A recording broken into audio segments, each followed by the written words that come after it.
আসসালামু আলাইকুম। সবাই কেমন আছেন?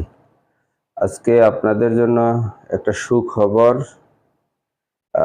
সেটাই বলতে পারি।